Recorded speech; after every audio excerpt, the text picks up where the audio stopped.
Welcome to episode 1 of Crazy You, the interactive writing workshop that goes through every stage of script development. In this episode, it's all about the villain.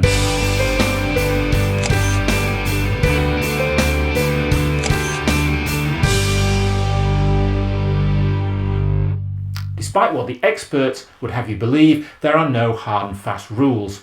There are, however, some basics to storytelling that every writer needs to understand. In this series, we're going to go on a journey. Not every writer has to or will follow this particular sequence.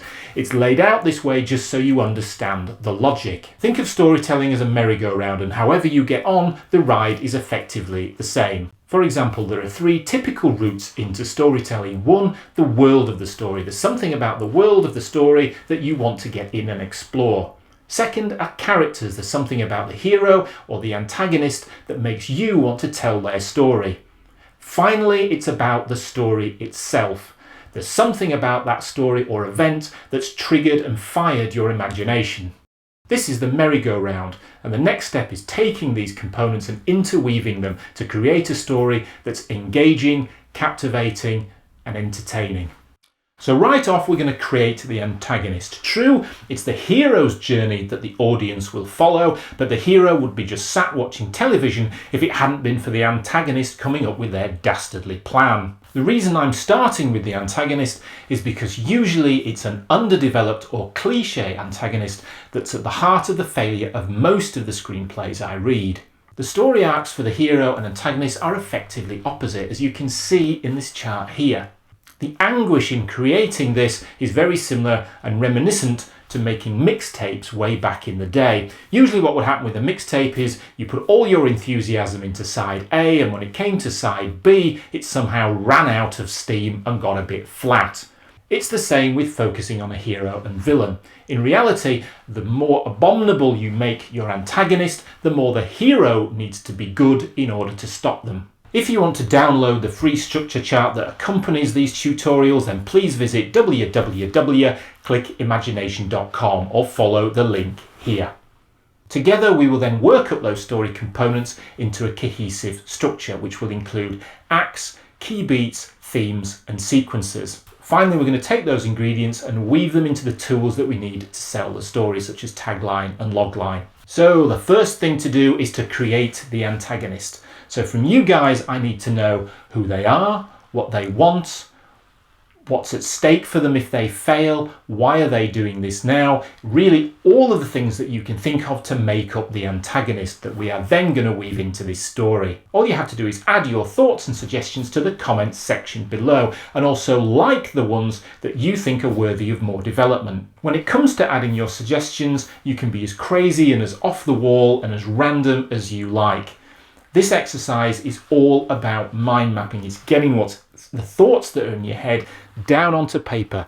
There is no cohesion whatsoever. It's about getting things down, jumbling them around, and actually seeing what works. So on that basis, there are no wrong answers. In the subsequent episodes, we're going to move on to the other components mentioned earlier and see how they fit into the merry-go-round. And as we go further and further through this process, we'll start to see how these individual components start to work together to develop the story. So if you want more information about how to create a devious and terrifying antagonist, then check out the video here. Okay, so in the next episode in a couple of weeks' time, I'd love to see the comment section below crammed full of details about your devilish and fiendish antagonists. If you have any questions about these episodes or about the program itself, feel free to also stick those in the comment section and I will do my best to answer them. Thanks for watching and best of luck with your ideas.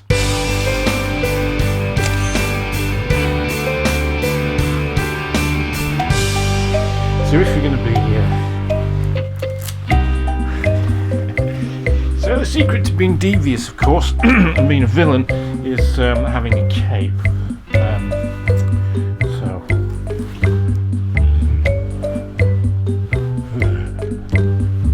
What do you think? The villain should be up, I think. Hang on. More villain is needed if the back of the cape is up. Oh, hang on.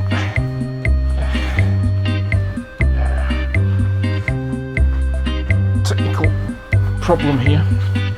I'm sure Dracula didn't have the actual problem. I'm sure they had a dresser though. How's that? Need fangs. Maybe fangs. Perhaps keep it modern.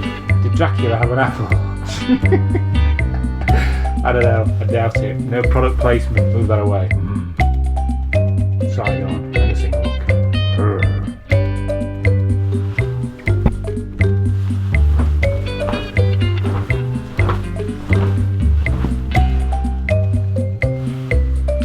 Maybe you turn back.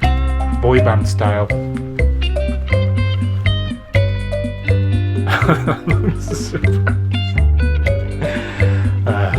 So, okay. Terrifying.